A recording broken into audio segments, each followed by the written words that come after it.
Hello students, it's Anuradha ma'am here. Welcome to my YouTube channel Make Concept Easy. आज के video lecture में हम discuss करेंगे for feature and reissue of shares which were issued at premium. देखो मैं ले रही हूँ क्वेश्चन नंबर 90, बुक है टीएस गरेवाल और चैप्टर है अकाउंटिंग फॉर शेयर कैपिटल। तो question number 90 is Gaurav applied for 5,000 shares of rupees 10 each at a premium of rupees 250 per share. गौरव ने 5,000 शेयर्स के लिए अप्लाई किया है। एक शेयर की फीस वैल्यू है 10 रुपए, लेकिन कंपनी ने 12.5 में शेयर को किया है issue. But he was allotted 2,500 shares on pro rata basis. देखो ये जो क्वेश्चन है ये प्रो राटा बेसिस पर बेस्ड है, क्योंकि कंपनी ने गौरव को 2,500 शेयर्स अलॉट किए थे, जबकि उसने अप्लाई किया था 5,000 शेयर्स के लिए। After having paid ₹3 per share on application, he did not pay allotment money of ₹450 per share including premium, and on his subsequent failure to pay the first call of ₹2 per share. देखो गौरव ने 3 रुपए application के पे किए हैं, उसने allotment का पैसा पे नहीं किया जो 4.5 है, जिसमें प्रीमियम की अमाउंट भी इंक्लूडेड है। इसके साथ साथ उसने फर्स्ट कॉल के 2 रुपए भी पे नहीं किए। हिज शेयर्स वर फॉरफिटेड। तो कंपनी ने क्या किया कि उसके शेयर्स को कर दिया forfeit. These shares were reissued at the rate of ₹8 per share credited as fully paid. बाद में कंपनी ने इन शेयर्स को री इश्यू कर दिया 8 रुपए पर शेयर के हिसाब से as fully paid. As fully paid यानी शेयर की जो ओरिजिनल वैल्यू है वही रखी थी री इश्यू के समय भी, जो है ₹10। Pass journal entries to record the forfeiture and reissue of shares. देखो क्वेश्चन सोल्व करने से पहले आपको पेमेंट का स्ट्रक्चर समझना बहुत इंपॉर्टेंट है। इसके साथ साथ आपको वर्किंग नोट भी समझना इंपॉर्टेंट है कि गौरव ने कितनी अमाउंट पे की है और कितनी अमाउंट ड्यू थी जो उसने पे नहीं की। तो पहले हम समझते हैं पेमेंट का स्ट्रक्चर। शेयर की ओरिजिनल फीस वैल्यू है 10 रुपए, लेकिन कंपनी 2.5 रुपए प्रीमियम के ले रही है, यानी एक शेयर इश्यू कर रही है 12.5 में। कैसे कंपनी मंगवा रही है? देखो 3 रुपए मंगवा रही है एप्लीकेशन के समय, 4.5 मंगवा रही है अलॉटमेंट के समय और 2 रुपए मंगवा रही है फर्स्ट कॉल के समय। तो कंपनी ने कितने रुपए के लिए कॉल की है? कंपनी ने 7 रुपए के लिए कॉल की है। कैसे? देखो 3 रुपए मंगवाए एप्लीकेशन पर, 2 रुपए मंगवाए हैं अलॉटमेंट पर। हम यहाँ पर सिक्योरिटीज प्रीमियम की अमाउंट को इंक्लूड नहीं करेंगे, क्योंकि हम फेस वैल्यू में से देख रहे हैं कि कंपनी ने कहां तक कॉल की है। तो 2 रुपए लेंगे जो है फेस वैल्यू के। 3 + 2 प्लस फर्स्ट कॉल के समय मंगवाए हैं 2 रुपए, यानी कंपनी ने टोटल 7 रुपए मंगवाए हैं 10 रुपए में से। कितनी अमाउंट कंपनी ने नहीं मंगवाई? 3 रुपए कंपनी ने नहीं मंगवाए जो है फाइनल कॉल के। तो 3 रुपए फाइनल कॉल के बारे में हम कोई भी डिस्कशन नहीं करेंगे। यहां तक आपको समझ में आ गया? कंपनी ने कितने रुपए तक कॉल की है ये जानना इसलिए जरूरी है, क्योंकि जब आप शेयर कैपिटल को डेबिट करेंगे तो आप पूरे के पूरे 10 रुपए नहीं ले सकते। क्यों नहीं ले सकते? क्योंकि कंपनी ने जो 3 रुपए फाइनल कॉल के हैं वो तो डिमांड ही नहीं किए। तो शेयर फॉरफीचर के समय हम शेयर कैपिटल में सिर्फ 7 रुपए ही शेयर की फेस वैल्यू लेंगे। दूसरी बात क्या है कि गौरव ने अप्लाई किया था 5,000 शेयर्स के लिए, लेकिन कंपनी ने उसे अलॉट किए हैं 2,500 शेयर्स। गौरव ने 5,000 शेयर कंपनी से डिमांड किए थे, अप्लाई किए थे। वो चाहता था कि कंपनी उसे 5,000 शेयर दे दे, लेकिन कंपनी ने उसे सिर्फ अलॉट किए हैं 2,500 शेयर्स। तो ये प्रो राटा का क्वेश्चन है। प्रो राटा में यही होता है कि एप्लीकेंट को एक प्रोपोर्शन में शेयर्स अलॉट किए जाते हैं, सारे के सारे शेयर उसे नहीं मिलते। तो देखो सबसे पहले हम एक वर्किंग नोट बनाएंगे जिसमें हम ये फाइंड आउट करेंगे कि गौरव ने कितने पैसे कंपनी को पे कर दिए और कितनी अमाउंट ड्यू थी जो उसने पे नहीं की, जिस वजह से उसके शेयर्स को कंपनी ने किया है फॉरफिट। तो देखो, वर्किंग नोट में आप लिखेंगे सबसे पहले एप्लीकेशन मनी रिसीव्ड। कितना एप्लीकेशन का पैसा मिला है कंपनी को गौरव से? देखो, गौरव ने अप्लाई किया था 5000 शेयर्स के लिए। 5000 शेयर्स के लिए उसने अप्लाई किया था और एप्लीकेशन के समय कंपनी ने 3 रुपए मंगवाए थे, यानी टोटल 15,000 रुपए गौरव ने एप्लीकेशन के समय कंपनी को पे किए थे। तो यहां आप लिखेंगे ₹15,000। लेकिन एक्चुअल में गौरव को कितनी अमाउंट पे करनी थी? कंपनी को गौरव से कितना पैसा रिसीव करना था एप्लीकेशन के समय? क्योंकि कंपनी ने सिर्फ 2,500 शेयर्स अलॉट किए थे गौरव को। तो यहां लिखेंगे actual application money to be received. देखो, 2,500 शेयर्स कंपनी ने गौरव को अलॉट किए थे, 3 रुपए के हिसाब से 7500 रुपए कंपनी को मिलने चाहिए थे। तो हम यहां लिख देंगे 7,500, यानी कंपनी को एक्सेस पैसा मिल गया गौरव से। कितना एक्सेस पैसा मिल गया? 15,000 में से हम माइनस कर देंगे 7,500, तो एक्सेस मनी कितनी आ रही है? एक्सेस मनी आ रही है 7,500 रुपीज, यानी कंपनी को गौरव से 7,500 रुपए एक्सेस मिल गए। अब कंपनी क्या करेगी? जो ये एक्सेस पैसा है उसे एडजस्ट करेगी अलॉटमेंट के समय। गौरव से जब कंपनी ने अलॉटमेंट के 4.5 रुपए मंगवाए तो गौरव ने अलॉटमेंट का पैसा पे नहीं किया। उसने सिर्फ एप्लीकेशन के 3 रुपए पे किए हैं, ना ही उसने अलॉटमेंट का पैसा पे किया और ना ही फर्स्ट कॉल का।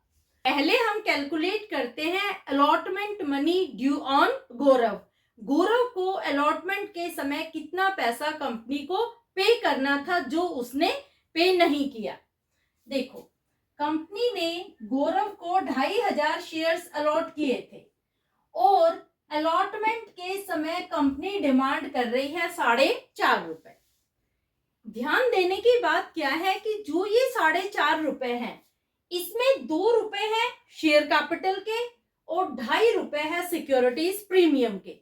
इसे हम बाइफरकेट कर लेते हैं कि शेयर कैपिटल का कितना पैसा है और सिक्योरिटीज प्रीमियम का कितना। कैसे आप उसको डिवाइड करेंगे? 2,500 को पहले आप मल्टीप्लाई करेंगे 2 रुपए से, फिर 2,500 को आप मल्टीप्लाई करेंगे 2.5 रुपए से। 2,500 को आप 2 से मल्टीप्लाई करेंगे तो अमाउंट आएगी ₹5,000 प्लस 2,500 को आप 2.5 से मल्टीप्लाई करेंगे तो अमाउंट आएगी ₹6,250। अब देखो, जो ये ₹5,000 है ये शेयर की फीस वैल्यू का पैसा है और जो 6,250 रुपीज है ये सिक्योरिटीज प्रीमियम का पैसा है। दोनों ही अमाउंट को हम डिवाइड कर लेंगे, अलग अलग कर लेंगे, क्योंकि अलॉटमेंट के समय कंपनी ने सिक्योरिटीज प्रीमियम की अमाउंट भी इंक्लूड करके डिमांड की है। अब देखो, जो 5,000 रुपए है ये किस चीज के हैं? ये है शेयर कैपिटल के, तो आप ब्रैकेट में लिख दो शेयर कैपिटल, और 6,250 ये है सिक्योरिटीज प्रीमियम के, ये आप ब्रैकेट में लिख दो। इन दोनों का टोटल कर लो, 5,000 प्लस 6,250, कितनी टोटल ड्यू अमाउंट होगी अलॉटमेंट के समय? 11,250। कंपनी 11,250 की डिमांड कर रही है अलॉटमेंट के समय।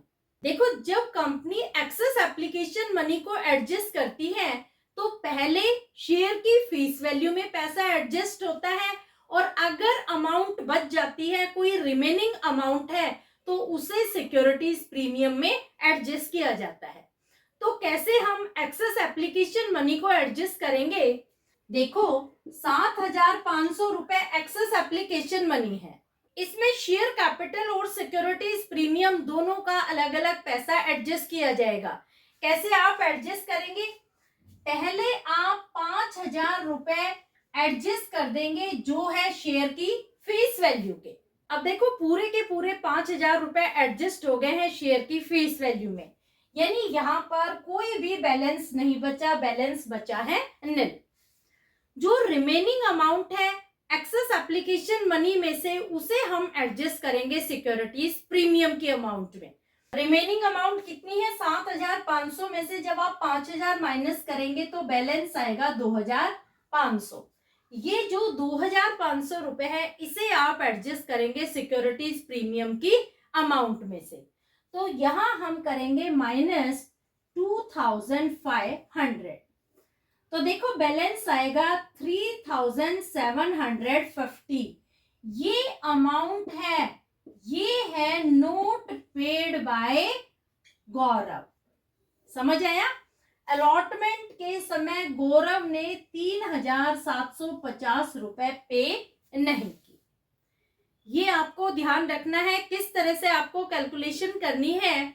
देखो जो भी excess application money company receive करती है उसमें से पहले कंपनी एडजस्ट करती है शेयर की फेस वैल्यू में पैसा। अगर पैसा बच जाता है तो बाद में एडजस्ट करती है सिक्योरिटीज प्रीमियम की अमाउंट में, और अगर फिर भी पैसा बच जाता है तो आगे कंपनी एडजस्ट करती है कॉल्स की अमाउंट में। क्लियर? तो आपको वर्किंग नोट समझ में आ गया। अब हम पास करते हैं फॉर फीचर की एंट्री। अब देखो फर्स्ट एंट्री हम पास करेंगे शेयर फॉर फीचर की। जब कंपनी शेयर फॉरफिट करती है तो शेयर कैपिटल होता है डेबिट। डेबिट क्यों होता है? क्योंकि कंपनी का शेयर कैपिटल रिड्यूस हो जाता है, और as per rules of debit and credit when there is decrease in capital it is always debited. Clear? अब देखो यहाँ पर शेयर कैपिटल को आप कितनी अमाउंट से डेबिट करेंगे? जहां तक फॉरफीचर होता है वहां तक हम शेयर की लेते हैं फेस वैल्यू, और अभी अभी मैंने आपको समझाया था कि यहाँ पर फॉरफीचर हुआ है 7 रुपए तक, क्योंकि जो 3 रुपए फाइनल कॉल के हैं वो कंपनी ने डिमांड नहीं किए।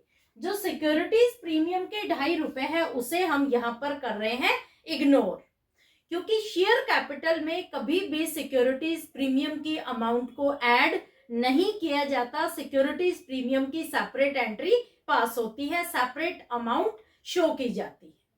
क्लियर? तो देखो फर्स्ट एंट्री होगी share capital account debit, securities premium account debit to forfeited share account to share allotment account to share first call account. अब देखो शेयर कैपिटल में कितनी अमाउंट डेबिट होगी? जहां तक फॉरफीचर हुआ है वहां तक हम लेंगे शेयर की फेस वैल्यू। फॉरफीचर हुआ है 7 रुपए तक। कंपनी ने गौरव को 2,500 शेयर्स अलॉट किए थे, इसे आप मल्टीप्लाई करेंगे 7 से तो अमाउंट आएगी ₹17,500। तो यहां आप लिखेंगे ₹17,500। सिक्योरिटीज प्रीमियम में कितनी अमाउंट आएगी? देखो जो अमाउंट शेयर होल्डर ने सिक्योरिटीज प्रीमियम की पे नहीं की वो डेबिट की जाएगी सिक्योरिटीज प्रीमियम अकाउंट में। जो अमाउंट गौरव ने पे कर दी सिक्योरिटीज प्रीमियम की उसे हम कर देंगे इग्नोर।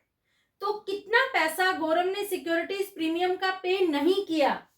अमाउंट है ₹3,750। ये हमने वर्किंग नोट में कैलकुलेट कर ली है।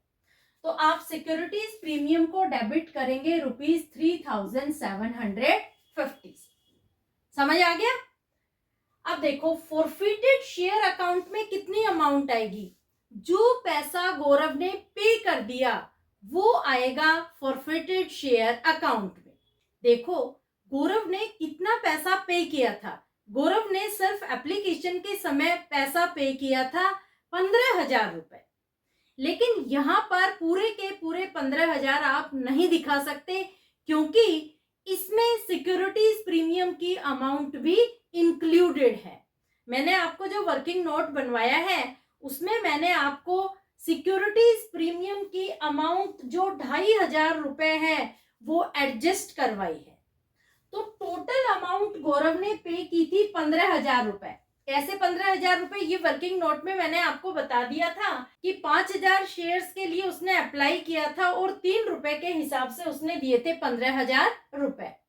15,000 में से जो सिक्योरिटीज प्रीमियम में पैसा एडजस्ट हुआ है उसे आप माइनस कर देंगे तो अमाउंट आएगी ₹12,500। ये अमाउंट दिखाई जाएगी फॉरफिटेड शेयर अकाउंट में। देखो, फॉरफिटेड शेयर के अमाउंट निकालने के लिए एक लॉजिक आपको बता रही हूं कि शेयर होल्डर जितनी भी टोटल अमाउंट पे कर रहा है वो आप लिख लो, ठीक है। उसमें से जो सिक्योरिटीज प्रीमियम की अमाउंट उसने पे की है उसे डिडक्ट कर दो और जो रिमेनिंग अमाउंट आएगी वो आप दिखा दो फॉरफिटेड शेयर अकाउंट में। तो यहाँ अमाउंट आएगी ₹12,500, ठीक है। शेयर अलॉटमेंट में कितनी अमाउंट आएगी, जो पैसा उसने अलॉटमेंट के समय पे नहीं किया, तो ये अमाउंट हमने कैलकुलेट कर ली ₹3,750। 3,750। और फर्स्ट कॉल के समय कितना पैसा पे नहीं किया, 2 रुपए कंपनी ने मंगवाए थे फर्स्ट कॉल के समय और शेयर अलॉट हुए थे गौरव को 2,500। तो 2 से मल्टीप्लाई करेंगे तो अमाउंट आएगी ₹5,000। अब देखो, डेबिट साइड और क्रेडिट साइड ये दोनों मैच होने चाहिए, इनमें मिसमैचिंग नहीं होनी चाहिए। अगर मिसमैचिंग है इसका मतलब आपने कोई ना कोई गलती की, तो इन दोनों के टोटल मैच हो रहे हैं। अब देखो, सेकंड एंट्री में कंपनी क्या कर रही है कि जो फॉरफिटेड शेयर्स है उन्हें री इश्यू कर रही है 8 रुपए पर शेयर के हिसाब से। तो जब कंपनी शेयर्स री इश्यू करती है तो कंपनी के पास पैसा आता है, तो एंट्री होगी bank account debit to share capital account. कितना पैसा मिल रहा है कंपनी को, कंपनी ने 2,500 शेयर्स री इश्यू किए हैं 8 रुपए के हिसाब से, तो कंपनी को अमाउंट रिसीव हो रही है ₹20,000।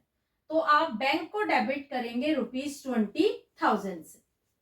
कितनी अमाउंट मिलनी चाहिए थी, क्योंकि शेयर फुली पेड अप है। फुली पेड अप का मतलब क्या हुआ कि शेयर की हम ओरिजिनल वैल्यू लेंगे जो है ₹10। तो 2,500 को आप 10 से मल्टीप्लाई करेंगे तो अमाउंट कंपनी को मिलनी चाहिए थी 25,000। 25,000 को आप क्रेडिट करेंगे शेयर कैपिटल अकाउंट, 25,000। इन दोनों का जो डिफरेंस आ रहा है वो कंपनी दे रही है डिस्काउंट, वो कंपनी का लॉस है, इस वजह से हम करेंगे फॉरफिटेड शेयर अकाउंट को डेबिट। तो एंट्री होगी forfeited share account debit. Difference कितना है, 25 में से 20 गए तो डिफरेंस आया 5। तो 5,000 रुपए कंपनी दे रही है डिस्काउंट री इश्यू के समय। क्लियर, ये दोनों एंट्री आपको समझ में आ गई। अब देखो, जो थर्ड एंट्री होती है उसमें फॉरफिटेड शेयर के अमाउंट को ट्रांसफर किया जाता है कैपिटल रिजर्व। फॉरफिटेड शेयर की अमाउंट है ₹12,500। तो क्या 12,500 को हम ट्रांसफर करेंगे कैपिटल रिजर्व में? नहीं। क्यों नहीं? क्योंकि जब कंपनी ने शेयर्स री इश्यू किए थे तो कंपनी ने 5,000 रुपए का डिस्काउंट भी तो दिया था। तो 12,500 में से हम 5,000 को माइनस करेंगे। 5,000 को जब आप माइनस करेंगे तो बैलेंस आएगा ₹7,500। इसे हम ट्रांसफर करेंगे कैपिटल रिजर्व। तो एंट्री होगी share forfeited account debit to capital reserve account. Amount आएगी ₹7,500। इस तरह से आपको इस क्वेश्चन में ये 3 एंट्री पास करनी है। होपफुली तीनों एंट्री आपको समझ में आ गई होगी। फिर भी कोई क्वेरी हो तो feel free to comment in comment box. देखो, आप मेरे वीडियोस को लाइक करने के साथ साथ हाइप भी जरूर करना, क्योंकि जब आप वीडियोस को हाइप करते हैं तो दूसरे बच्चों को वीडियोस फाइंड आउट करने में बहुत इजी हो जाता है, वो वीडियो बिल्कुल फ्रंट में आ जाता है। दूसरा, आप ज्यादा से ज्यादा वीडियो सर्कुलेट भी करना, क्योंकि ये कॉम्प्लिकेटेड क्वेश्चन है। क्वेश्चन नंबर 90, इसमें शेयर्स प्रीमियम पर इश्यू है, और जब प्रीमियम पर इश्यूड शेयर्स को फॉरफिट किया जाता है तो उसमें बहुत ज्यादा कॉम्प्लिकेशंस होती है, क्योंकि कौन सी अमाउंट हम डेबिट करेंगे सिक्योरिटीज प्रीमियम की, किस अमाउंट को इग्नोर किया जाएगा, इस सब के लिए एक वर्किंग नोट प्रिपेयर करना होता है जो थोड़ा कॉम्प्लिकेटेड होता है। तो हर बच्चा नहीं कर पाता अपने लेवल पर, उसे हेल्प की जरूरत पड़ती है। तो ज्यादा से ज्यादा आप सर्कुलेट करो वीडियो को, ताकि हर बच्चे की क्वेरी क्लियर हो जाए। जो बच्चे बिलो एवरेज हैं उनको भी क्वेश्चन अच्छे से समझ में आ जाए। Thank you so